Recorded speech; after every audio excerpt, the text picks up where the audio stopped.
ഇതിന് പകുതി നമുക്ക് എടുത്ത് അലിയിക്കണേ. ഭയങ്കര ഡിസ്റ്റർബൻസാണ് നമ്മൾ വീഡിയോ എടുക്കുമ്പോൾ. ഈ ഭയങ്കര ചെടികളൊക്കെ ഇങ്ങനെ കൂടി നിൽക്കുമല്ലേ ബാക്കിലൊക്കെ. എപ്പോഴാണോ ഇൻസെക്റ്റിൻ്റെ അറ്റാക്ക് ഫീൽ ചെയ്യുന്നത് അന്നേരം മാത്രം നമ്മളിത് കൊടുത്താൽ മതി. കാരണം ഇൻസെക്റ്റ് അറ്റാക്ക് ഉണ്ടെന്ന് നമ്മൾക്ക് മനസ്സിലാവുമല്ലോ. ഒന്നെങ്കിൽ പൂവ് ഇങ്ങനെ കടിച്ചതുപോലെയോ പൂ ചുരുണ്ട് പോവുകയോ ഈ കുരുടിപ്പ്, ഇല കുരുടിപ്പ്, അതുപോലെ ഇലയിൽ ഇങ്ങനെ ഉള്ള സ്ക്രാച്ചസ്, ഇങ്ങനെയൊക്കെയുള്ള കാര്യങ്ങൾ കാണുന്ന സമയത്താണ് നമ്മളിതൊക്കെ ചെയ്യേണ്ടത്. പക്ഷേ ചിലത് ഈ പ്രാണികളൊക്കെ പറന്ന് വരത്തില്ല. അപ്പോൾ അതിനെ പിടിക്കാൻ വേണ്ടി കൂടുകൂട്ടിയൊക്കെ ഇരിക്കുന്നതാണ്.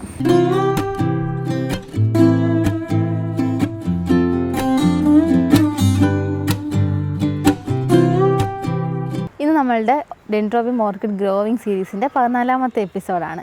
ഇപ്പോൾ നമ്മുടെ ഫ്ലവറൊക്കെ വിരിഞ്ഞ് നിൽക്കുമല്ലേ. ആ ഫ്ലവർ വിരിഞ്ഞ് നിൽക്കുന്ന സമയത്ത് ഒരുപാട് ഇൻസെക്റ്റിൻ്റെ അറ്റാക്ക് സാധാരണ ഉണ്ടാവാറുണ്ട്. അപ്പോൾ ഈ ഒരു സമയത്ത് നമ്മളിൽ ഇൻസെക്റ്റിൽ നിന്ന് ഇതിനെ പ്രതിരോധിക്കാനായിട്ട് നമുക്ക് കൊടുക്കാൻ പറ്റുന്ന, നമ്മുടെ വീട്ടിൽ ചെയ്യാൻ പറ്റുന്ന ഒരു ഓർഗാനിക് ആയിട്ടുള്ളൊരു ഇൻസെക്ടിസൈഡ്, അത് നമ്മൾ എങ്ങനെ ഉണ്ടാക്കാമെന്നാണ് ഇന്നത്തെ വീഡിയോയിൽ നമ്മൾ ഷെയർ ചെയ്യുന്നത്. ഞാൻ അശ്മി സുൽത്താന. എൻ്റെ വീഡിയോ കണ്ടിട്ട് നിങ്ങൾക്ക് ഇഷ്ടമാവുകയാണ്, യൂസ്ഫുൾ ആവുകയാണെന്നുണ്ടെങ്കിൽ നിങ്ങൾ വീഡിയോ ലൈക്ക് ചെയ്യാനും വീഡിയോ ഇഷ്ടമായിട്ടുണ്ടെങ്കിൽ കമൻറ്റ് ചെയ്യാനും അതുപോലെ ഇങ്ങനെയുള്ള പ്ലാൻസൊക്കെ ഇഷ്ടമുള്ള നിങ്ങളുടെ ഫ്രണ്ട്സിലോട്ട് ഈ വീഡിയോസ് ഷെയർ ചെയ്യാനും ഒന്നും മടിക്കരുത് കേട്ടോ. അപ്പോൾ സബ്സ്ക്രൈബ് ചെയ്യുമ്പോൾ ആ സൈഡിലുള്ള ചെറിയ ബെൽ ബട്ടണിൽ ഓൾ എന്ന ഓപ്ഷൻ കൂടി ഒന്ന് എനേബിൾ ചെയ്തേക്കണം. എങ്കിലും ഞാൻ വീഡിയോസ് ഇടുമ്പോഴൊക്കെ നിങ്ങൾക്ക് നോട്ടിഫിക്കേഷൻ കിട്ടത്തുള്ളൂ. കൂടുതൽ പേരും സബ്സ്ക്രൈബ് ചെയ്യാതെയാണ് കേട്ടോ വീഡിയോ കാണുന്നത്. അപ്പോൾ അതുകൊണ്ട് മാക്സിമം എല്ലാവരും സബ്സ്ക്രൈബ് ചെയ്തിട്ട് തന്നെ വീഡിയോ കാണാം കേട്ടോ. അതുപോലെ നമ്മുടെ കയ്യിൽ ഒരുപാട് വെറൈറ്റി ഓർക്കിഡ്സ് ഉണ്ട്. അതിൻ്റെ ആവശ്യമുള്ള ഒരുപാട് ഫെർട്ടിലൈസേഴ്സും അതുപോലെ പോട്ട്സ് അങ്ങനത്തെ ഐറ്റംസൊക്കെ നമ്മളുടെ ഫാമിൽ അവൈലബിൾ ആണ്. അപ്പോൾ വേണം എന്നുള്ളവർക്ക് നമ്മുടെ വാട്സപ്പിൻ്റെ ലിങ്ക് വഴി പർച്ചേസ് ചെയ്യാം, അതല്ലെങ്കിൽ വെബ്സൈറ്റ് ത്രൂ പർച്ചേസ് ചെയ്യാം. അതിൻ്റെ രണ്ടിൻ്റെയും ലിങ്ക് നമ്മുടെ ഡിസ്ക്രിപ്ഷൻ ബോക്സിൽ ആഡ് ചെയ്തിട്ടുണ്ട്. കാറ്റലോഗ് കണ്ടാൽ നിങ്ങൾക്ക് ഇഷ്ടമുള്ള വെറൈറ്റീസ് സെലക്ട് ചെയ്യാം. ഓൾ ഇന്ത്യ ഡെലിവറി ഉണ്ട് കേട്ടോ. അപ്പോൾ നമുക്ക് ഇന്ന് നമ്മളുടെ പൂക്കളെ അറ്റാക്ക് ചെയ്യാൻ വരുന്ന ഇൻസെക്റ്റുകളെ പ്രതിരോധിക്കാനുള്ള ഒരു ഓർഗാനിക് ആയിട്ടുള്ള ഒരു ഇൻസെക്ടിസൈഡ് ഈസി ആയിട്ട് പെട്ടെന്ന് ഉണ്ടാക്കാം. റെഡി ടു യൂസാണ്. നമ്മൾ ഉണ്ടാക്കാൻ അന്നേരം തന്നെ ഉപയോഗിക്കുകയാണ് ചെയ്യുന്നത്. ഭയങ്കര ഈസിയാണ്, പക്ഷേ ഭയങ്കര പവർഫുള്ളായിട്ടുള്ളൊരു ഇൻസെക്ടിസൈഡ് കൂടിയാണിത് കേട്ടോ. അപ്പോൾ ഇതുണ്ടാക്കാനായിട്ട് നമുക്ക് 1-2 സാധനങ്ങൾ വേണം. അപ്പോൾ അത് എന്തൊക്കെയാണെന്ന് നോക്കാം.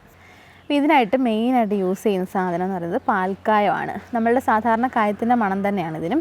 ഈ പാൽക്കായം നമ്മളുടെ ആയുർവേദ ഷോപ്പിൽ കിട്ടും, അതുപോലെ ഈ അങ്ങാടി മരുന്നൊക്കെ കിട്ടുന്ന കടയില്ലേ അവിടെയൊക്കെ നമുക്ക് പാൽക്കായം കിട്ടും. അപ്പോൾ ഈ പാൽക്കായം നമുക്ക് 1 ലിറ്റർ വെള്ളമാണ് എടുക്കുന്നതെന്നുണ്ടെങ്കിൽ ഏകദേശം ഒരു 10 ഗ്രാമോളം പാൽക്കായം വേണം. ഞാൻ തുറന്ന് കാണിക്കാം. പാൽക്കായം വലിയ വിലയൊന്നുമില്ല, 10-20 രൂപയൊക്കെ ആവത്തുള്ളൂ കേട്ടോ ഒരു പാൽക്കായത്തിന്. ഇത് 30 രൂപയായിരുന്നു കേട്ടോ ഈ ഒരു ചെറിയൊരു ബോട്ടിൽ. അതുപോലെ ഇതിനകത്ത് ചേർക്കുന്ന മറ്റൊരു സാധനമാണ് നമ്മുടെ വീട്ടിൽ തന്നെയുള്ള തൈര്. കണ്ടല്ലോ, തൈരും ഇതും കൂടി ചേർത്തിട്ടാണ് നമ്മൾ ഈ ഒരു ഇൻസെക്ടിസൈഡ് ഉണ്ടാക്കുന്നത്.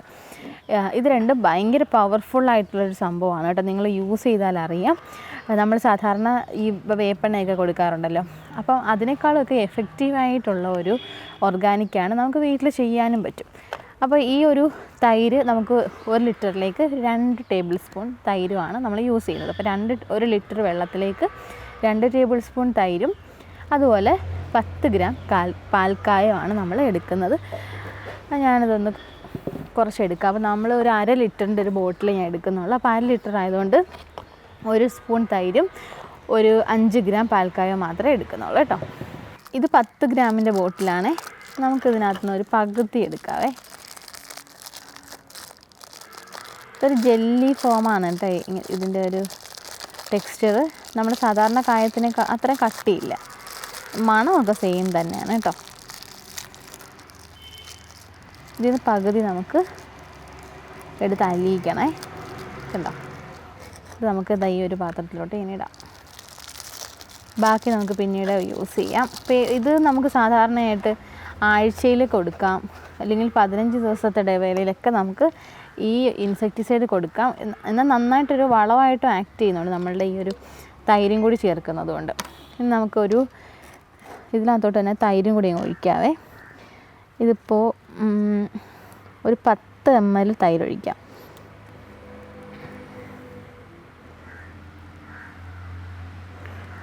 ഓക്കെ, ഇനി ഇത് രണ്ടും നന്നായിട്ട് അലിഞ്ഞതിന് ശേഷം വേണം നമുക്ക് സ്പ്രേ ചെയ്യാനായിട്ട്. കുറച്ച് വെള്ളവും കൂടി ഒഴിച്ച് വയ്ക്കാം.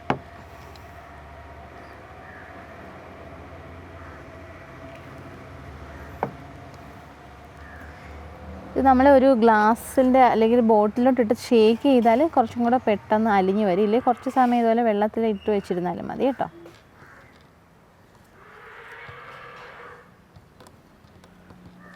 പാൽക്കായ ഞാനൊരു മഗ്ഗിലോട്ടിട്ടിട്ട് അലിയാനായിട്ട് ഇട്ടിട്ടുണ്ട് കേട്ടോ.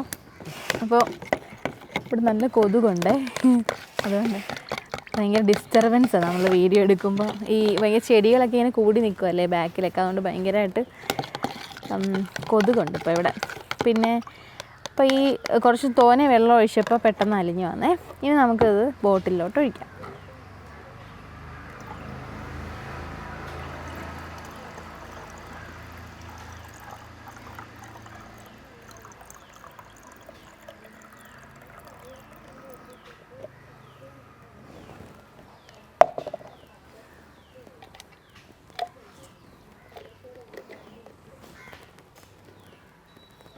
ഇത് നമുക്കൊന്ന് നന്നായിട്ട് ഷേക്ക് ചെയ്തെടുക്കാം.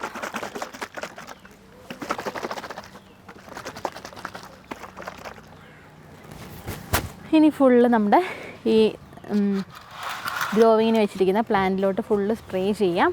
ഇതിപ്പോൾ കൊടുക്കുമ്പോൾ നമുക്കിപ്പോൾ പല ടൈപ്പ് ഇൻസെക്റ്റുകളുണ്ടാവും. അപ്പോൾ ഇനി നമ്മൾ ഈ പ്ലാന്റിലോട്ട് കൊടുക്കാൻ പോവാണ് നമ്മളുടെ ഗ്രോവിങ്ങിന് വെച്ചിരിക്കുന്ന ഡെൻഡ്രോബിയം ഓർക്കിഡ്സ് ആണ്. അപ്പോൾ ഫ്ലവറിനെ അറ്റാക്ക് ചെയ്യാതിരിക്കാനാണ് ഞാൻ പറഞ്ഞത്. അതുപോലെ തന്നെ ലീഫിലും ഇതുപോലുള്ള ഇൻസെക്റ്റ് അറ്റാക്ക് ഉണ്ടാവാറുണ്ട്. ഇൻസെക്റ്റുകൾ ഈ ലീഫിൻ്റെ അടിവശത്തായിട്ട് ഇങ്ങനെ വന്നിരുന്നിട്ട് ചെറിയ സ്ക്രാച്ചസ് ഉണ്ടാക്കും, എന്നിട്ട് അതുവഴി നീര് കുടിക്കും. അപ്പോൾ അങ്ങനെ വരുമ്പോഴത്തേക്ക് ഒരു ബ്ലാക്ക് സ്പോട്ട് പോലെയും സ്ക്രാച്ചസ് ആയിട്ടൊക്കെ ഈ പ്ലാന്റിൻ്റെ ലീഫിൽ കാണാം. പലരും ചോദിക്കാറുണ്ട് എന്നോട്, എന്താണ് ഇത് സംഭവം, ഇൻഫെക്ഷൻ ആണോ എന്ന്. ശരിക്കും ഇത് ഇൻഫെക്ഷൻ അല്ല, അത് ഇങ്ങനെയുള്ള പ്രാണികൾ വന്നിരുന്ന് ഇങ്ങനെ കടിക്കുന്നതാണ് അവിടെ. അപ്പോൾ അങ്ങനെ കുറേ ദിവസം ആകുമ്പോഴത്തേക്കും ലീഫ് കൊഴിഞ്ഞു പോവുകയാണ് ചെയ്യുന്നത്, മഞ്ഞിച്ചിട്ട് കൊഴിഞ്ഞു പോകും. അപ്പോൾ അതിന് വേണ്ടിയിട്ടൊക്കെ നമുക്ക് യൂസ് ചെയ്യാൻ പറ്റുന്ന ഒരു ഓർഗാനിക് ഇൻസെക്ടിസൈഡാണ് ഈ തൈര് കായമുള്ള ചേർന്നിട്ടുള്ളൊരു മിശ്രിതം. ഫ്ലവറിലും പ്ലാന്റിലും ഫുള്ളായിട്ട് തന്നെ നമ്മളതുകൊണ്ട് ഇത് അപ്ലൈ ചെയ്ത് കൊടുക്കണം. പിന്നെ ഈ മിഡ്ജസും കാര്യങ്ങളൊക്കെ നമ്മുടെ ഫ്ലവറിനുള്ളിലായിട്ടിരിക്കും, ചെറിയ പുഴുക്കളായിട്ട്. അപ്പോൾ അതുകൊണ്ട് തന്നെ ഫ്ലവറിനുള്ളിലോട്ട് നമ്മളിത് അടിച്ചു കൊടുക്കണം, എങ്കിലേ ആ ഒരു എഫക്റ്റ് കിട്ടത്തുള്ളൂ. പിന്നെ നമ്മൾ എപ്പോഴാണോ ഇൻസെക്റ്റിൻ്റെ അറ്റാക്ക് ഫീൽ ചെയ്യുന്നത് അന്നേരം മാത്രം നമ്മളിത് കൊടുത്താൽ മതി. കാരണം ഇൻസെക്റ്റ് അറ്റാക്ക് ഉണ്ടെന്ന് നമ്മൾക്ക് മനസ്സിലാവുമല്ലോ. ഒന്നുകിൽ പൂവ് ഇങ്ങനെ കടിച്ചതുപോലെയോ പൂ ചുരുണ്ട് പോവുകയോ, ഈ കുരുടിപ്പ്, ഇല കുരുടിപ്പ്, അതുപോലെ ഇലയിൽ ഇങ്ങനെ ഉള്ള സ്ക്രാച്ചസ്, ഇങ്ങനെയൊക്കെയുള്ള കാര്യങ്ങൾ കാണുന്ന സമയത്താണ് നമ്മളിതൊക്കെ ചെയ്യേണ്ടത്. അല്ലാതെ പ്ലാന്റ് നല്ല ഫ്രഷായിട്ട് നിൽക്കുമ്പോൾ ചെയ്യണമെന്ന് നിർബന്ധമൊന്നുമില്ല. അത് നമുക്കൊരു ജോലിഭാരം കൂട്ടത്തില്ലേ അങ്ങനെ ചെയ്യുമ്പോഴത്തേക്ക്. അതുകൊണ്ട് തന്നെ നമുക്ക് ആവശ്യമുള്ളപ്പോൾ കൊടുത്താൽ മതി. അതിപ്പോൾ കെമിക്കലായാലും അങ്ങനെ തന്നെയാണ്, നമുക്ക് ആവശ്യമുണ്ടെങ്കിൽ മാത്രം കൊടുക്കുക, ഇങ്ങനെയുള്ള ഉപദ്രവം ഉണ്ടെങ്കിൽ മാത്രം. എപ്പോഴും ഒന്നും അങ്ങനെ ഉണ്ടാവാറില്ല. അപ്പോൾ ഇങ്ങനെയുള്ള ഇൻസെക്ടിസൈഡ് നമ്മളെപ്പോഴും വൈകുന്നേര സമയങ്ങളിൽ മാത്രമാണ് സ്പ്രേ ചെയ്യുന്നത് നല്ലത്. കാരണം ഈ വൈകുന്നേരമാണ് ഈ ഈച്ച അങ്ങനത്തെ കുറേ ഇൻസെക്റ്റുകൾ പുറത്തേട്ട് വരുന്നത്. ആ ഒരു ഭയങ്കര വെയിൽ കഴിഞ്ഞിട്ട് ആ തണുപ്പ് കിട്ടുമ്പോഴേ അത് പുറത്തോട്ട് വരത്തുള്ളൂ. അതുകൊണ്ട് ആ സമയത്ത് സ്പ്രേ ചെയ്താലേ ഇതിനെ ആ ഒരു അറ്റാക്ക് നമ്മൾ ബാധിക്കാതിരിക്കത്തുള്ളൂ പ്ലാന്റ്സിനെ. ആ സമയത്ത് ഇത് സ്പ്രേ ചെയ്യുമ്പോൾ അതിൻ്റെ സ്മെല്ലും കാര്യങ്ങളൊക്കെ അടിച്ചിട്ട് കുറച്ചൊക്കെ ചത്തുപോവും, ബാക്കിയൊക്കെ ആ ഏരിയ തന്നെ വിട്ടു പൊക്കോളും. അപ്പോൾ ഇൻസെക്റ്റ് അറ്റാക്ക് ഇപ്പോൾ ഉണ്ടെന്ന് വെച്ചോ, അപ്പോൾ ഉണ്ടെന്നുണ്ടെങ്കിൽ നമ്മൾ 3 ദിവസം അല്ലെങ്കിൽ 4 ദിവസം കൂടുമ്പോൾ കണ്ടിന്യൂസ് ആയിട്ട് ഒരു 1 മന്ത് നമ്മൾ ഏത് ഇൻസെക്ടിസൈഡ് ആയാലും, അതിപ്പം കെമിക്കലാണെങ്കിൽ 4 ദിവസം, ഓർഗാനിക് ആണെങ്കിൽ ഒരു 3 അല്ലെങ്കിൽ 4 ദിവസം കൂടുമ്പോൾ കണ്ടിന്യൂസ് ആയിട്ട് സ്പ്രേ ചെയ്ത് കൊടുക്കണം. അങ്ങനെ കണ്ടിന്യൂസ് ചെയ്താൽ മാത്രമേ നമുക്ക് ഇങ്ങനെയുള്ള പ്രാണികളിൽ നിന്ന് രക്ഷ നേടാനായിട്ട് പറ്റത്തുള്ളൂ. അപ്പോൾ നമുക്കിന്ന് ഈ പ്ലാന്റിൽ ഫുള്ളായിട്ട് ഒഴിച്ചു കൊടുക്കാം. ഞാൻ ആദ്യം ഇച്ചിരി ഒന്ന് സ്പ്രേ ചെയ്തായിരുന്നേ. അപ്പോൾ ലീഫിൽ, ഫ്ലവറിൽ, ലീഫിലൊക്കെ സ്പ്രേ ചെയ്യുമ്പോൾ നമുക്കിങ്ങനെ അടിവശത്തേക്ക് തന്നെ ഒഴിച്ചു കൊടുക്കാൻ ശ്രദ്ധിക്കുക. അതുപോലെ ഇതിനകത്ത് ചെറിയ ഈ ചിലന്തികളൊക്കെ കൂട് കൂട്ടിയിട്ടുണ്ട് കേട്ടോ. അത് ചില സ്പൈഡർ മൈറ്റ്സ് ഉണ്ട്, അത് നമ്മൾ പ്ലാന്റിനെ ഉപദ്രവിക്കുന്ന സാധനമാണ്. പക്ഷേ ചിലത് ഈ പ്രാണികളൊക്കെ പറന്ന് വരത്തില്ല, അപ്പോൾ അതിനെ പിടിക്കാൻ വേണ്ടി കൂട് കൂട്ടിയൊക്കെ ഇരിക്കുന്നതാണ്. അപ്പോൾ നമ്മൾ പ്രത്യേകിച്ച് അതിനൊന്നും ചെയ്യാൻ പോണ്ട, അതിനെ നമുക്കിതൊക്കെ അടിക്കുമ്പോൾ അങ്ങ് മാറും. അങ്ങനെ പ്ലാന്റിൻ്റെ ലീഫിൽ നമ്മൾ ഇപ്പോൾ ഫെർട്ടിലൈസർ ആയാലും ഒക്കെ കൊടുക്കുമ്പോൾ ലീഫിൻ്റെ അടിയിൽ കൊടുക്കുന്നത് എന്താണെന്നോ, നമ്മളെപ്പോഴും ഈ ഹരിതകം ഉൽപ്പാദിപ്പിക്കാനായിട്ട് ഈ സൂര്യപ്രകാശത്തിൻ്റെ സാന്നിധ്യത്തിൽ ഈ ആഹാരം പാകം ചെയ്യുമല്ലോ. അപ്പോൾ അത് ഈ ഇലയുടെ അടിവശത്ത് വെച്ചിട്ടാണ് അത് ചെയ്യുന്നത്. അപ്പോൾ അതുകൊണ്ട് അടിയിലൂടെ തന്നെ നമ്മൾ ഈ ഫെർട്ടിലൈസർ കൊടുക്കണം, എങ്കിൽ മാത്രമേ ആ ഒരു ഫെർട്ടിലൈസർ അതിന് കൂടുതൽ യൂസ്ഫുൾ ആവത്തുള്ളൂ കേട്ടോ. അപ്പോൾ ഫുള്ളൊന്ന് അടിച്ചു കൊടുക്കുക. നല്ല കായത്തിൻ്റെ മണമുണ്ട്. നല്ല ഒരു സ്മെല്ലാണ് കേട്ടോ. അത് നമുക്ക് ഇഷ്ടപ്പെടുന്നൊരു സ്മെല്ലാണ്. രസം ഒഴിക്കുന്നത് പോലുണ്ട് പ്ലാന്റിനകത്തുനിന്ന്, അത്രയ്ക്ക് നല്ല മണം. ഇനി തൈര് യൂസ് ചെയ്യുന്നത് കൊണ്ട് നല്ലൊരു ഫെർട്ടിലൈസറായിട്ട് കൂടി ഇത് ആക്ട് ചെയ്യും. ഓക്കെ, ഇപ്പോൾ ഞാനിപ്പോൾ ഇത് യൂസ് ചെയ്യാൻ കാരണം എന്ന് വെച്ചാൽ ലീഫിൽ ചെറിയ സ്പോട്ടുകളൊക്കെ കണ്ടു തുടങ്ങി, അതുകൊണ്ടാണ് കേട്ടോ. പിന്നെ ഫ്ലവർ വിരിഞ്ഞിരിക്കുകയാണല്ലോ, വിരിഞ്ഞിരിക്കുമ്പം അറ്റാക്ക് ഉണ്ടാകാനുള്ള ചാൻസ് ഉണ്ട്. അപ്പോൾ നിങ്ങളും ഇതുപോലെ എന്തെങ്കിലും പ്രോബ്ലം ഉണ്ടെന്നുണ്ടെങ്കിൽ ഇതുപോലൊരു ഇൻസെക്ടിസൈഡ് യൂസ് ചെയ്ത് നോക്കുക. അത് ഭയങ്കര എഫക്റ്റീവായിട്ടുള്ളൊരു ഇൻസെക്ടിസൈഡാണ്. അപ്പോൾ ഇപ്പോൾ 14 എപ്പിസോഡ് കംപ്ലീറ്റ് ആയിരിക്കുവാണ്. അപ്പോൾ ഇത് നമുക്ക് പ്ലാന്റ് കുറച്ചും കൂടെ ഒന്ന് സെറ്റായി വേറൊരു പോട്ടിലോട്ട് മാറ്റുന്നത് വരെ നമ്മളുടെ ഒരു സീരീസ് കണ്ടിന്യൂ ചെയ്യുന്നതായിരിക്കും. അപ്പോൾ ഇടയ്ക്കിടയ്ക്ക് നമ്മൾ മറ്റുള്ള വീഡിയോസ് കൂടെ ചെയ്യാം. കാരണം ഇപ്പോൾ പ്ലാന്റ് ഒരുവിധം ഗ്രോ ആയിട്ടിരിക്കുകയാണ്. ഇനി കുറച്ചും കൂടെ ഒന്ന് മെച്യൂർ ആവണം. അപ്പോൾ നമുക്ക് ചിലപ്പോൾ ഇനി ലൈറ്റ് സെറ്റിംഗ് ഒക്കെ മാറ്റേണ്ടി വരും. ഇവിടെ ഇപ്പോൾ എന്ന് വെച്ചാൽ കുറച്ച് ഏകദേശം ഒരു 50% ലൈറ്റ് മാത്രമേ ഇപ്പോൾ ഇവിടെ ഉള്ളൂ. കുറച്ചും കൂടെ ലൈറ്റ് കൊടുക്കണം, എങ്കിൽ ആ ഗ്രീൻ ഷെയ്ഡ് മാറിയിട്ട് ഒരു ഗ്രീൻ ആപ്പിൾ ഷെയ്ഡിലോട്ട് നമ്മുടെ പ്ലാന്റ് മാറത്തുള്ളൂ. എങ്കിൽ മാത്രമേ പ്ലാന്റ് ഫ്ലവർ ചെയ്യത്തുള്ളൂ. ഇപ്പോൾ അത്ര ഫ്ലവറിങ് സ്റ്റേജൊന്നും ആയില്ല, എങ്കിലും അങ്ങനെ മാറ്റിക്കഴിഞ്ഞാൽ കുറച്ചും കൂടെ ഹെൽത്തി ആയിട്ട് പ്ലാന്റ് വളരും. അപ്പോൾ വീഡിയോ ഇത്രയേ ഉള്ളൂ. വീഡിയോ ഇഷ്ടമായിട്ടുണ്ടെങ്കിൽ ലൈക്ക് ചെയ്യാനും ഷെയർ ചെയ്യാനും സബ്സ്ക്രൈബ് ചെയ്യാനും മടിക്കരുത്. അപ്പോൾ ഇനി അടുത്ത വീഡിയോയിൽ കാണാം. ബൈ.